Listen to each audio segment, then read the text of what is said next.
Hey, welcome to my kitchen. It is Thursday, February 6th, and it is a week before Valentine's Day. So tonight, as promised, I am going to show you my favorite dessert to make for Valentine's Day. So there's a really, I think, kind of funny backstory behind this recipe, which I'm going to tell you while I am separating some eggs. And I forgot my little bowl, so hold on.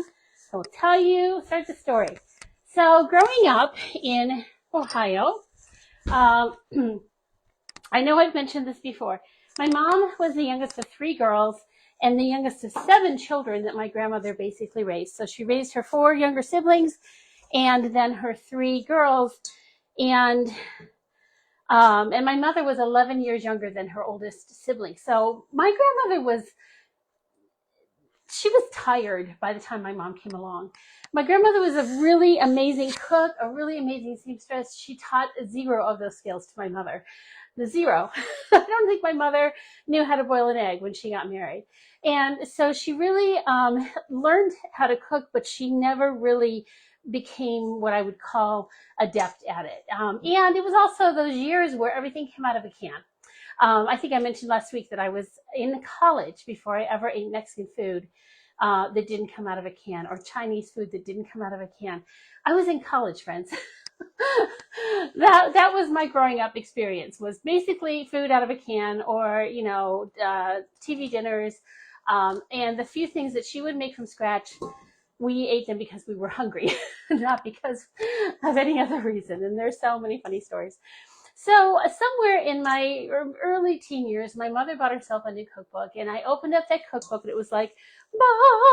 I loved to cook. I remember teaching myself how to bake bread when I was probably 11 years old.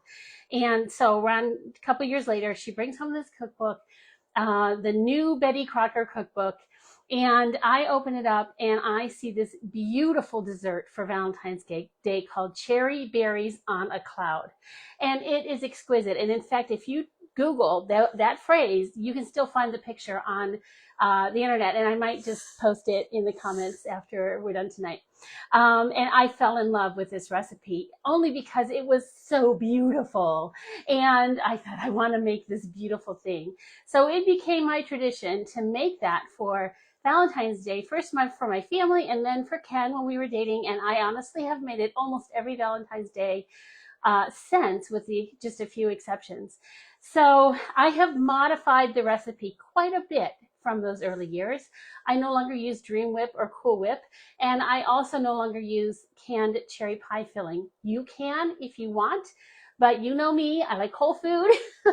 And so we are going to holify this a little bit. Still has enough sugar in it to bring down the town, but at least it's whole fruit, not as much sugar as pie filling, and just there's a few other upticks, especially the Cool Whip. We'll just leave that there. Okay, but you are welcome to modify it to your liking. If you prefer Cool Whip, go for it. No judgment from me. This is just what I like to do. Okay, so we are going to start by separating a couple of eggs. I'm actually making 2/3 of the recipe, of what the recipe calls for, but I'll post the full recipe and my adjustments in the comments later tonight. And here's the thing. You give somebody a Valentine's gift made with eggs right now, and they are going to know how much you love them, right? Eggs, yeah, it's a thing going on right now, isn't it? So we need to separate these eggs. So I've got our egg separator sitting here on top of the stand mixer bowl, and we're going to just do this. And I don't know if you know this, but eggshells can go in your compost. And so I threw those over there. So we need 2 eggs for this modified version. This is going to make 4 servings. 4 large servings, so you could probably make 6 smaller ones. It's really up to you how you want to do this. When I say large, they're not huge. They could be smaller. Okay. All right. So we've got our eggs separated, and there's always that one that just doesn't want to let go. Now, it's really important when you're making meringue that no egg yolk gets in the meringue. Okay, we're just going to cut this off. Oh, there it goes. This is just there. Okay. It's super important. So if you break the yolk, you have to start over. So the smarter person would have done these separate. So just keep that in mind. Separate the eggs in a separate bowl and then put the meringue, like eat one at a time. Separate them and then dump the white into the main bowl. So I was taking kind of a big risk there. It went okay, but you know, you can be smarter and not do that. All right, thought I had this out, but I didn't. We need about between an eighth and a quarter teaspoon of cream of tartar. I still haven't turned this thing around. Everything is backwards in here. In my defense, we were gone over the weekend. Okay. So I'm just like doing a heaping eighth of a teaspoon. It's the recipe, which calls for 3 eggs, calls for a quarter teaspoon. So again, this is not rocket science. If it's off by a little bit, it's not going to be the end of the world. So we are setting this on the stand mixer. Let me move this beauty where you can see it. And we are going to set this to whip. So I'm going to start it on the whip, but we're not going to keep it there. So let me get that started. And what we want to do is whip up the egg whites with that cream of tartar until they get really frothy, but not stiff. So if you know anything about beating egg whites, you can beat them up just alone and they'll get really, really stiff. And I'm trying to think of the things. Souffle, that's a common use for like souffle, or in homemade waffles. That would be a typical thing to do. But we don't need that tonight. We just want them really frothy, but not stiff yet. And while we're waiting for that, we'll do this.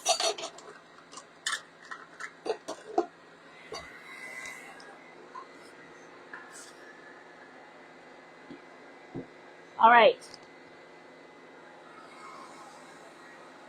So if you remember the stand mixer, it actually starts slow and moves up the speed. So it started at like 3 and now it's at 5, and in just another couple seconds here, it should bump up to 8.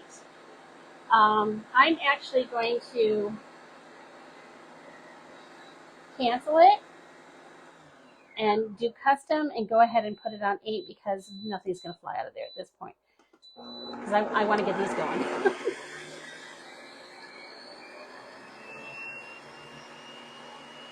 So you do want to watch it. You want to make sure the cream of tartar actually gets mixed into the egg white. It likes to kind of just stick to itself all in a little clump. So that's what I'm looking at here. Hopefully you can hear me sort of over the sound of the blender. I'm sorry, or the mixer, it's noisy. Oh, good. Okay, I think we're ready here. So let me show you what we've got. So we've got egg whites that are frothy, but not stiff. And now I'm going to start adding the sugar. Now, this I'm going to actually bring the, try to bring the camera over so you can see it a little better. And I got to get my cookbook out of the way. Y'all have one of these, right? This cookbook that someone gave me as a shower gift, and it's totally falling apart now. And it's got every recipe I've ever made in it.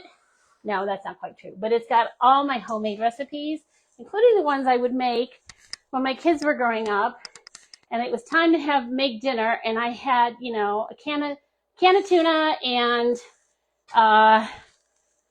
some frozen peas and rice. And what can I make with that? And so I just started creating recipes. Okay, hopefully this is not going to flip and you're going to be able to see it. So what we want to do now is we're going to turn this back on. Okay, so I just paused it. And we're going to start adding the sugar. But we're only adding a tablespoon at a time. Okay? We really want to get that sugar mixed in a little at a time. So it's hard to get the first tablespoon out without spilling this. I just kind of give it a little shake.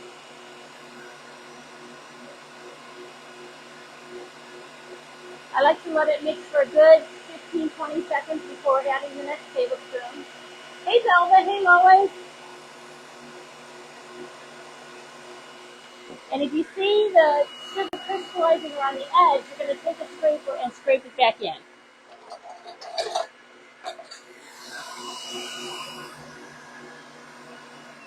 pause it for a second. Once it really gets going, we don't want to really do this, but it's early enough now. It shouldn't hurt it any. I don't want to stop it once it gets really going, is what I was trying to say. Okay.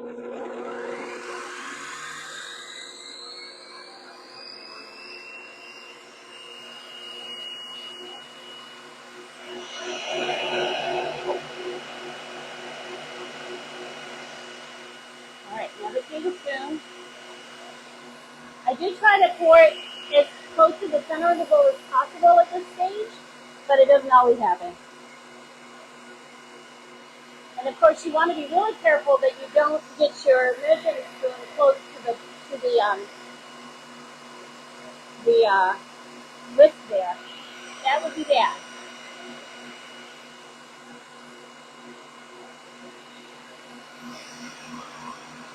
The reason you do it slowly is that you want the whisk to mix that sugar in, get that sugar dissolved into the egg white before you add more sugar. So, I don't always get this done perfectly, y'all. The fact that I only do this like once a year doesn't help. But, oh, so Lois, I am making my famous Valentine's Day recipe with meringue, little meringue cups, and a fruit filling.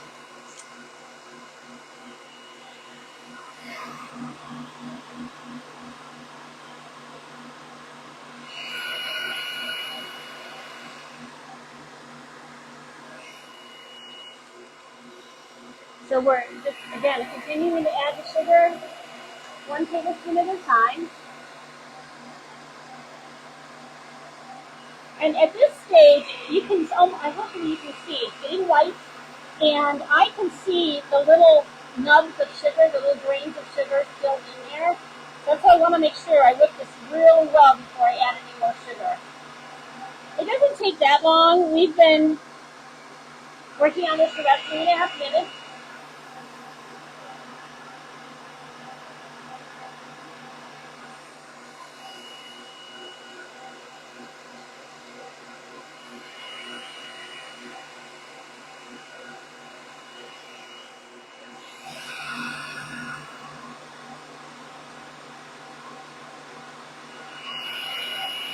All right, put all our sugar in. And then we want to just let this go. Now, ideally, sorry, if you can hear the dog, my husband just got home.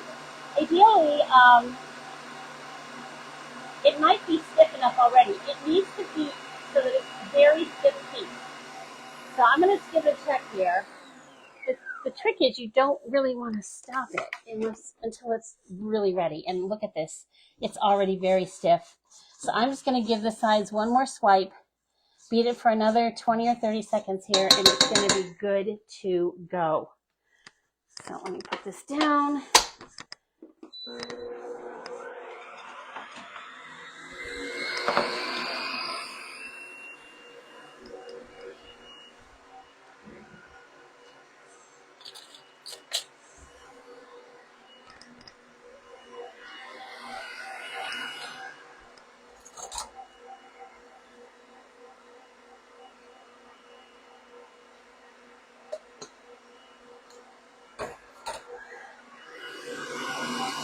All right, we're going to call that good. So you can see here, it's very stiff.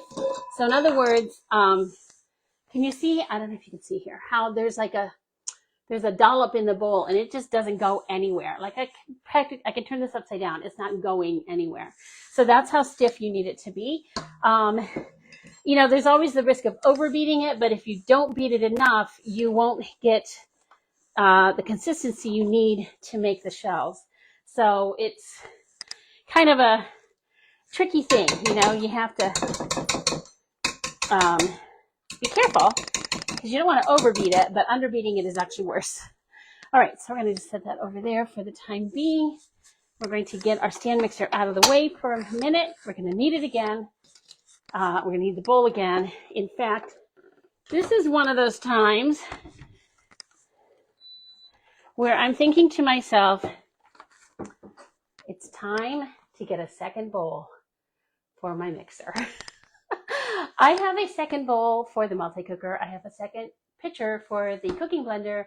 It's time to get another bowl for the pitcher or the mixer, because something like this, I'm gonna have to wash this bowl at least twice, maybe a third time. But first, we're gonna do the fun part. So we have our decorator here, which is a little damp. So let me fix that. And we are going to make our little meringue boats. And I think I finally have this perfected. I hate to use the word perfected. I save that word for the only real perfect one out there, whose name is Jesus. But as perfect as I'm going to get it on this side of eternity, I think I have it. So what I have here, one other thing I want to tell you.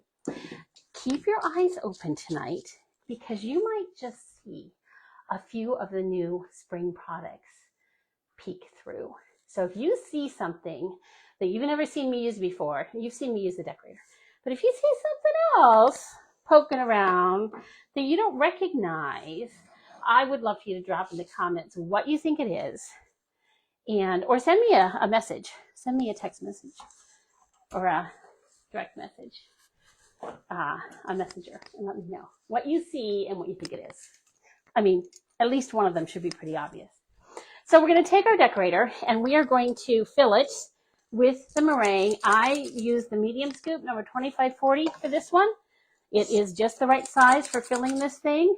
And you all, if you don't have one of these for making your stuffed eggs at Easter, you need this in your life.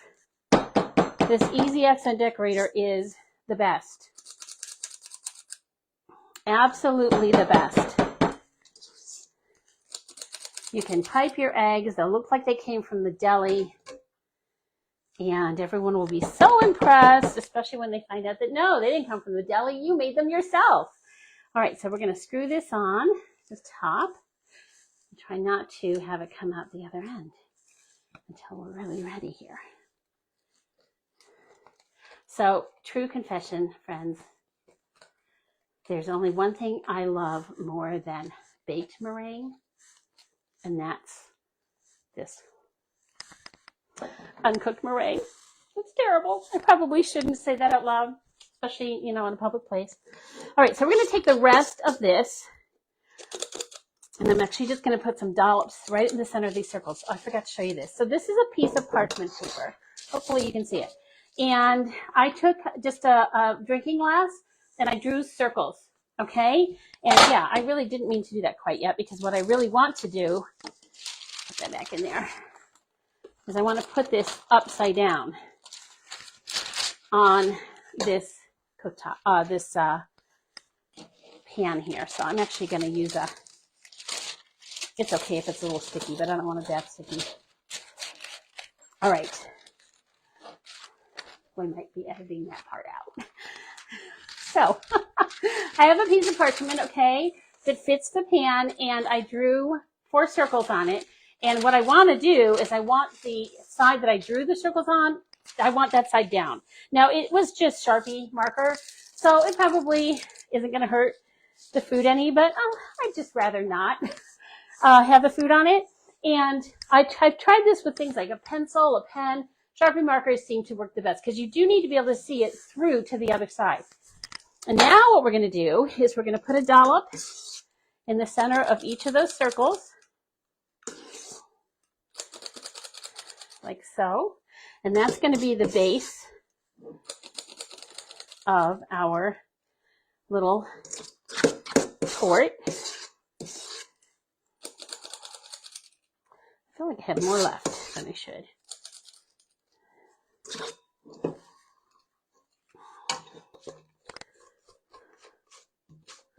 Well, let's just see. Okay, and then we're going to take a spoon and we're going to spread that dollop out into that circle, that drawn circle. And it's forming the base of our little tort. Okay? And I just use a teaspoon for this. Now, if you don't have the Easy Accent Decorator or a piping bag with a wide nozzle on it. A wide nozzle piping bag will also work. I can help you with that too if you want one and you don't have one. Either does the job. But if you don't have either of those, what you can do is just put a much larger dollop on each of these 4 circles and then use your spoon to kind of create a lip around. So if you do this, if it's deep enough, which these aren't, you can actually create a bit of a shell with a spoon. It does take a little practice, but I like using the decorator, and you're going to see why in just a minute. So I used to try to do the decorator and kind of draw the circle with it, and that's hard. That does not work well. So this is my upgraded technique that seems to be working the best, which is to create a base and then put the sides on it. So it's kind of like working with clay, only I've never really worked with clay, so I don't know that for sure. Okay, now we're going to take the decorator. I've got the wide star tip, and we're going to just draw. You want to stay inside that edge. And we also want to make sure that we've kind of flattened down the base, and I didn't do a very good one on this first job. We should have enough meringue in the decorator here to go around these circles twice. And so what I'm doing is building up an edge, and that is why this has to be so stiff. Okay, if your meringue isn't stiff enough and you try to do this, it's just going to all kind of fall apart. And it'll still taste wonderful, but it won't be as impressive. So I have another, I didn't flatten this one out very well either. It doesn't matter that much. It just means it won't hold as much filling. But, you know, it's not a big deal. All right. And Maisie is at my feet wanting to help or lick or something. So you get these little tails. You can leave them. You can try to tap them down with your finger. It doesn't matter. Whatever makes your heart happy.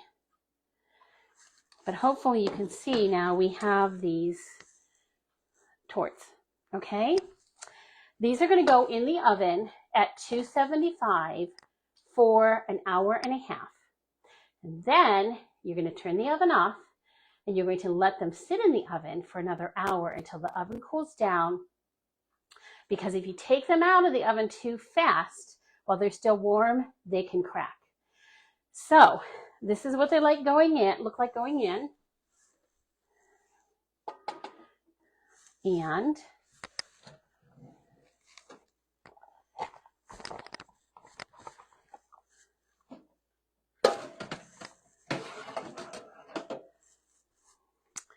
this is what they look like when you've baked them. Now, I just baked these in our brand new, super exciting, next generation electronic that is going to be available to customers in April.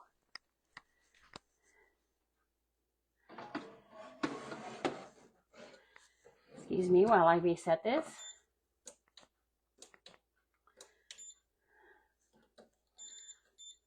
And I'll bring the camera over here in a minute so you can see it.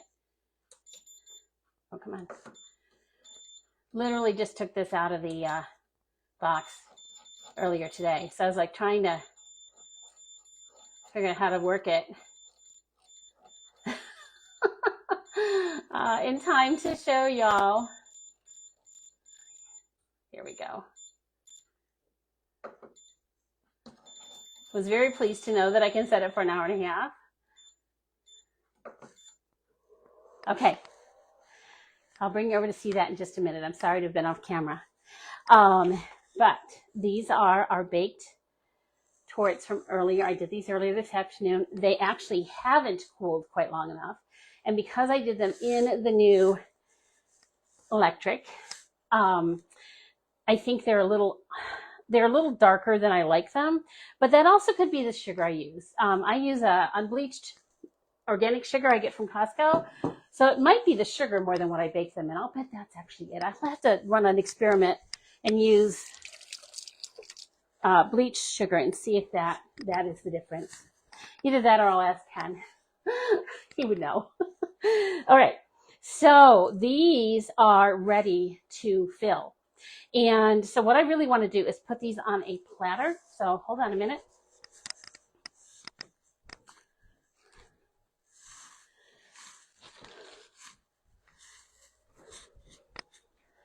And you can leave them on the parchment or you can put them on a different platter. This is just the platter I had handiest. It's not even really a platter. It's a charcuterie board, but it'll do the job. There we go. And this is where if you have a pretty white plate, and which I do actually, that you can put them on or something like that for a presentation. Or actually what I usually do, honestly, is I just put them on individual plates. I kind of forgot about that. I was thinking about it earlier, totally forgot about it now. Okay.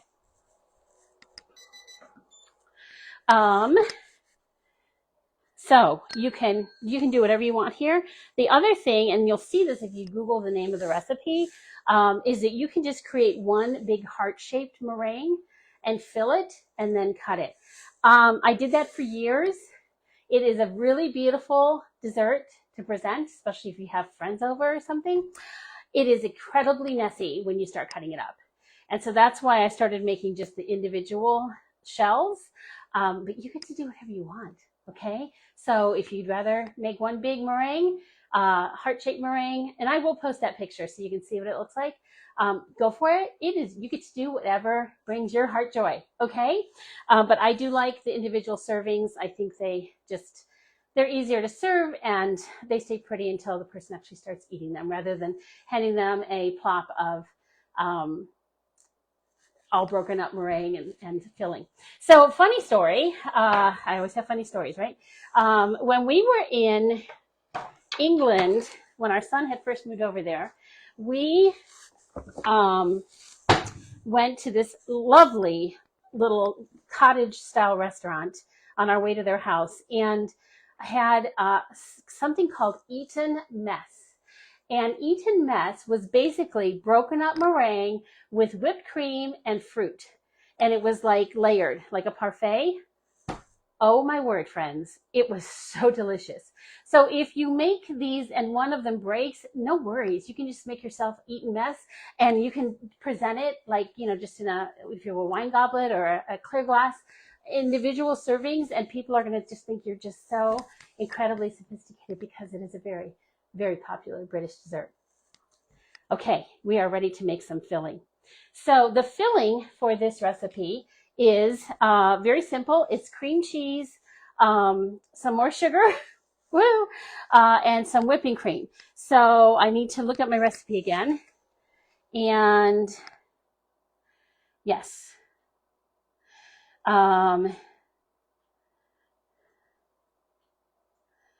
Okay, this is really funny. I don't actually have the directions written in here, but I think we can figure it out. So we need cream cheese, sugar, vanilla, and our whipping cream. So we're actually going to whip the whipping cream first. So we need that whisk back. So let me just get this thing rinsed off. Y'all, I'm licking the meringue, not going to lie. It's so good. So this is where you can substitute Cool Whip if you want, but I recommend that you just use heavy whipping cream. It's not full of chemicals, which means it's way better for you, okay? We really need to stop filling our bodies with chemicals all the time. It's just, we're killing ourselves. It's just really tragic. And hold on a second. I do need one more bowl.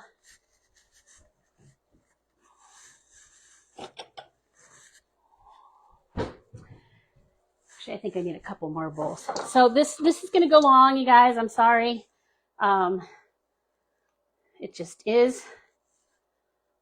This is really bad. It's really good, is what it is. What's bad is me tasting it. I'm not getting it on my clean towel.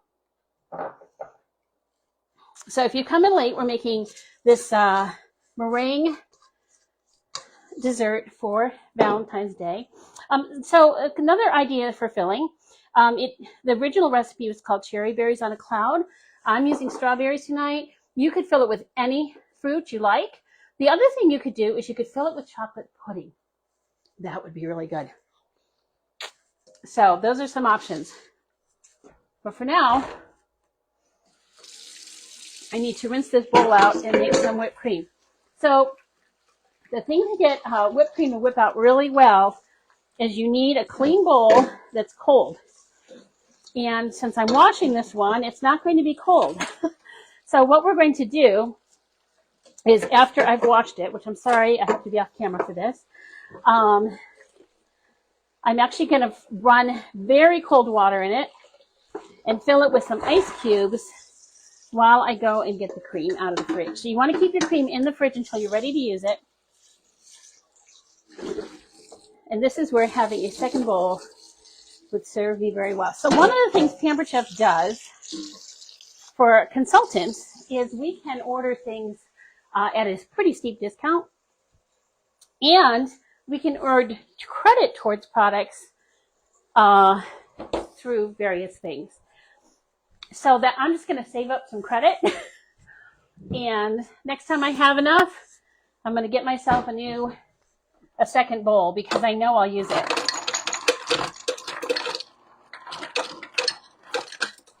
We had multiple bowls for our old stand mixer, and it was very helpful. All right, so just to kind of give you context, I've got my water. I'm putting some ice cubes in it while I measure my heavy cream. And you want these things to be really cold. Now, some people put their bowl in the freezer ahead of time. I'm not quite that crazy about it, but I'm crazy about enough other things. I've chosen not to be crazy about that one. And we need 2 cups of heavy whipping cream, so that means, we need 2 cups of whipped cream, so that means we need to whip 1 cup because it doubles in volume.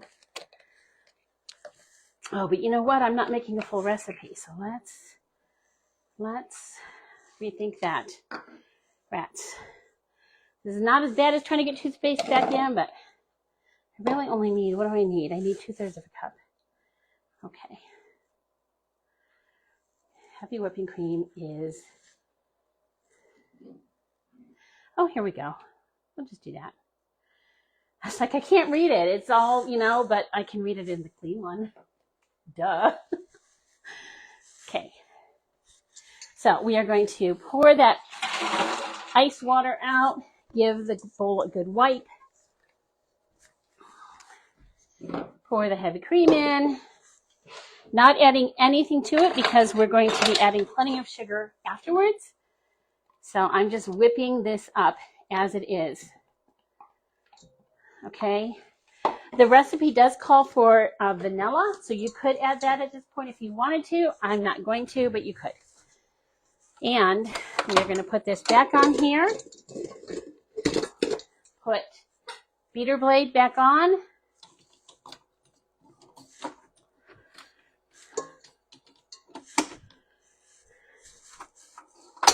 Bring this whole project back over where you can see it. So another thing I love about this blender, or this mixer, I don't know why I keep calling it a blender, is it's really easy to carry. I know that sounds silly, but my old one was very top heavy and it was always hard to move it. And this one actually has a handle on the back and it's weighted differently. So it seems like a silly thing, but I like it. All right, so we're gonna put it on whip again and let it kind of come up to the whipping speed. So you can see how it starts slow and it starts to speed up. The other way I could have done this that I didn't think about until this minute was using the whipped cream maker. That would have also been a very easy way to do this. Didn't even think of it. And it makes 2 cups of whipped cream just like that. So there's a dumb moment. Didn't even think of it.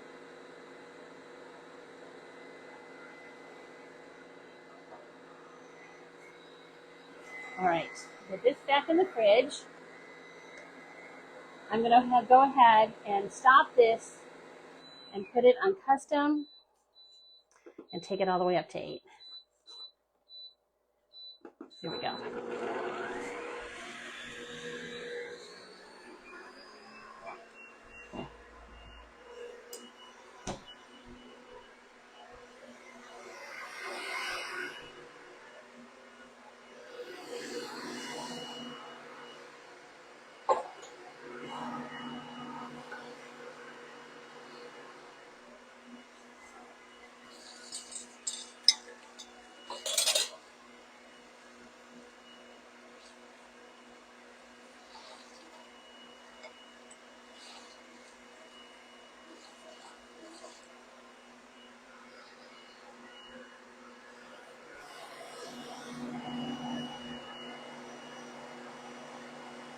Yeah, you know, the funny thing is that it's so much faster in the whipped cream maker. We're at almost a minute and I'd be done in the whipped cream maker. And here we are, still waiting.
On the plus side, you can walk away from this, and if you use the preset, it'll just stop on its own.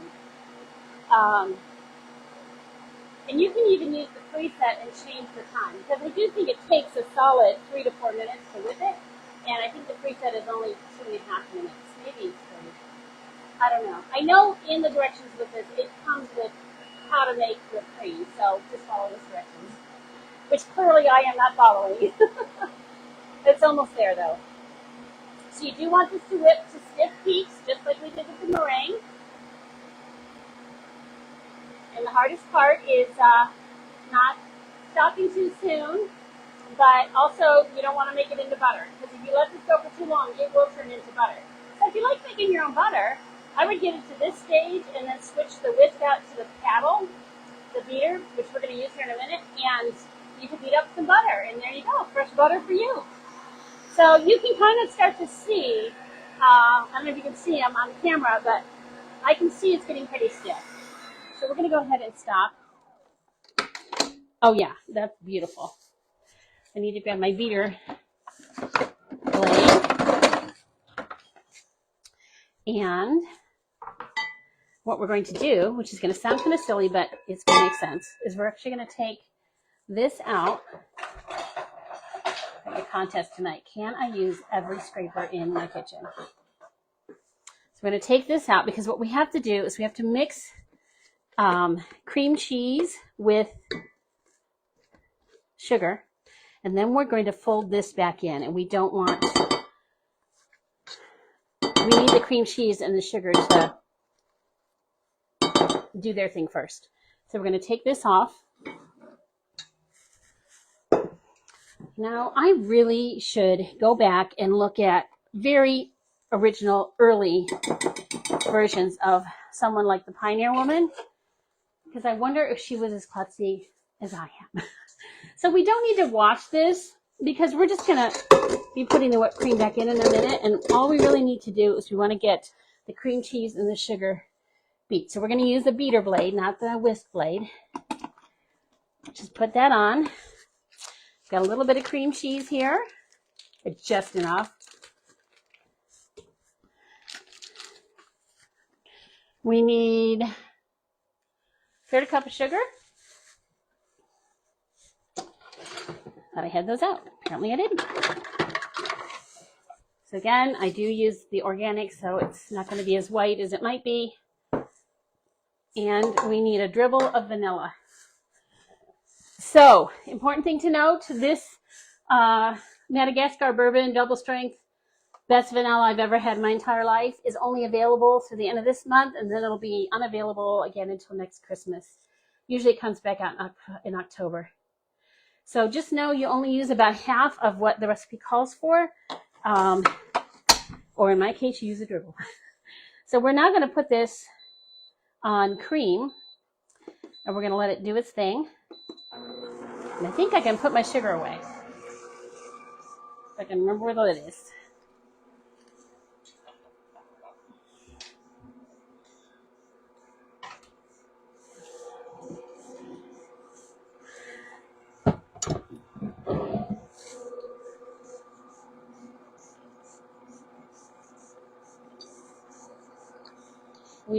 We want to emulsify that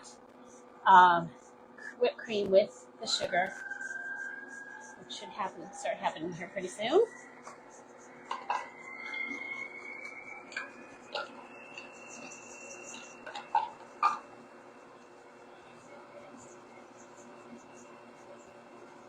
All right, while we're waiting for that, we can get our strawberries ready. So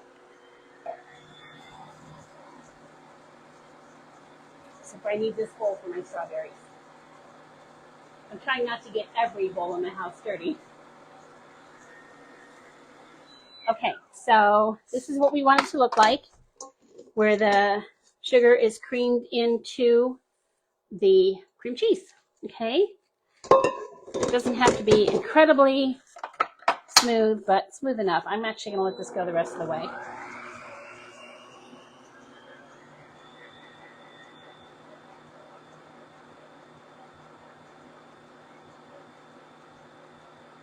And again, it'll be white as snow with regular sugar. It's got that kind of off-white color because I'm using the organic sugar. So that was definitely good enough.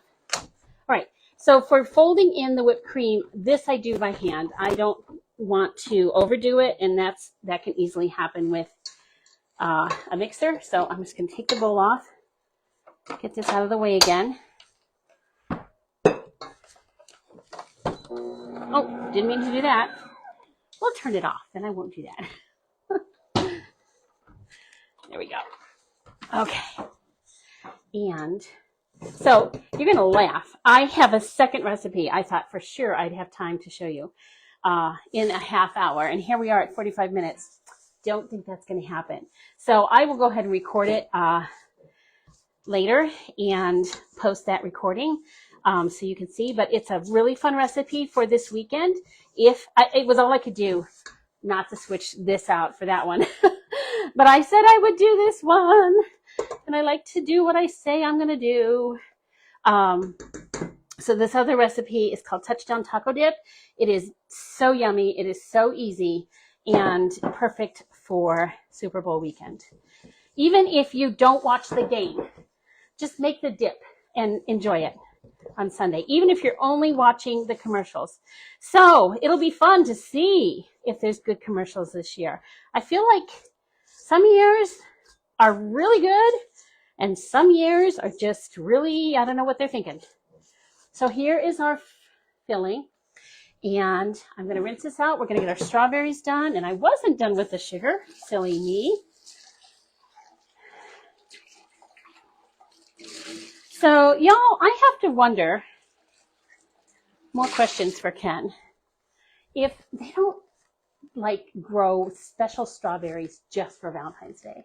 Because right now, when I walk into Wegmans, there's chocolate covered strawberries everywhere. Now, why anybody would buy them a week before Valentine's Day, I don't understand. But they're everywhere, and you can even have them hand dipped. And so I just bought, this container. These are the best looking strawberries I've seen in a really, really long time. So I'm like, where are they hiding these the rest of the year, right?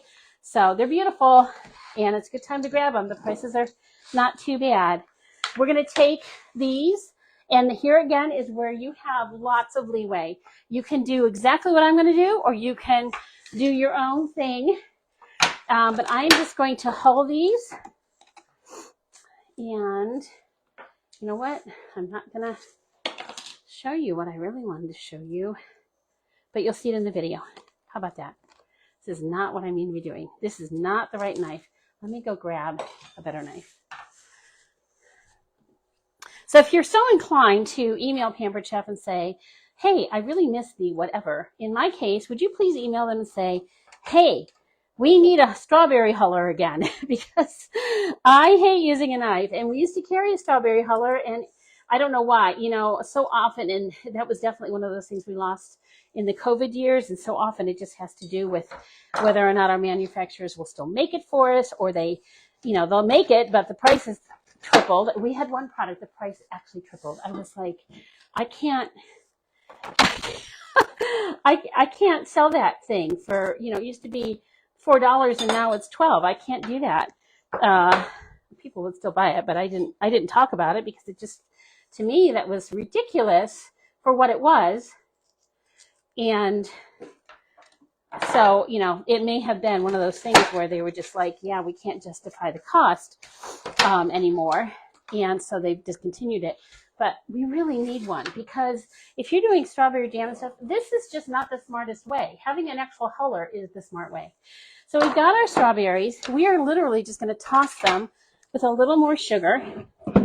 You can, if you want, make a strawberry syrup. And if I'd been thinking, I would have actually done this a while ago, because you want them to sit for a little bit with that sugar on it.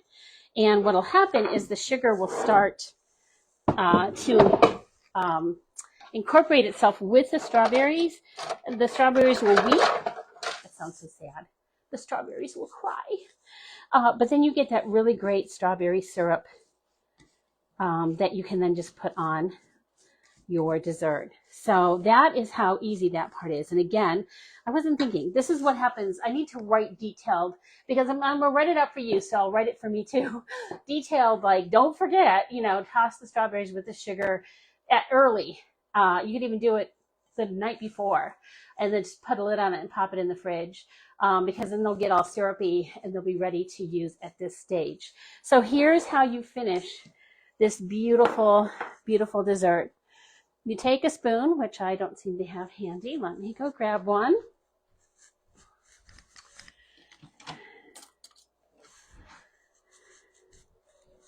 And again, you could actually totally skip the putting the sugar on the fruit, and you can just leave it the way it is.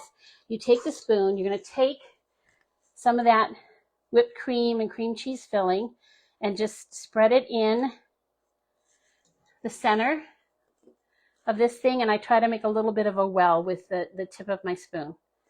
Okay, so hopefully you can see that. A little bit of a well, and then we're going to just put some of these strawberries on top. And this is where, again, I mean, you don't have to put sugar on them. There's plenty of sugar in the rest of the dessert, right? If you think about the era from which this recipe came, sugar was not the demon back in those days. Fat was the demon. And this recipe has zero. No, that's not true. There's fat in the whipped cream. If you use the Cool Whip, there's no fat. Anyway, here it is. How sweet is that? And if you really want to decorate it up, take some of your strawberry leaves and just pinch them off and kind of put them in the center. Or mint would be really nice in the center there. Just tell your guests, don't eat those strawberry leaves. They don't taste very good. Again, I used strawberries. You could use the cherry pie filling. You could use any pie filling you like. You could also use other fresh fruits. So blueberries would be really good on this. I think even like the either fresh mandarin oranges or the ones that come in the can. What are those called? The little oranges that come in a can. You know what I'm talking about. They're like mandarin, but they're smaller. So that would be good on this. Chocolate pudding, lemon pudding, whatever your favorite pudding is. You could drizzle with just like chocolate ganache or butterscotch. You could dress this up any way you want. But I love the fresh fruit. I love the presentation for Valentine's Day. And my sweetheart is going to get this here in just a minute. dessert before dinner tonight. So there we have it. So I hope you enjoyed watching me make this recipe. I will edit this video down and also post the complete recipe step by step so that you can recreate this for yourself next week for Valentine's Day. And I hope you enjoyed this particular presentation. I told you a minute ago I was going to make you some touchdown taco dip, and we are out of time. So I'll just videotape it and edit it and post that in the next day or two on our VIP page. So if you're not in my VIP group, you're watching this on my personal page, you need to join. I'll put that link in here as well once this video posts, and make sure you jump onto that VIP group ASAP so you can get not just that touchdown taco recipe, but all kinds of other good stuff. Have a great night, everyone. Thanks for joining me live. Bye-bye.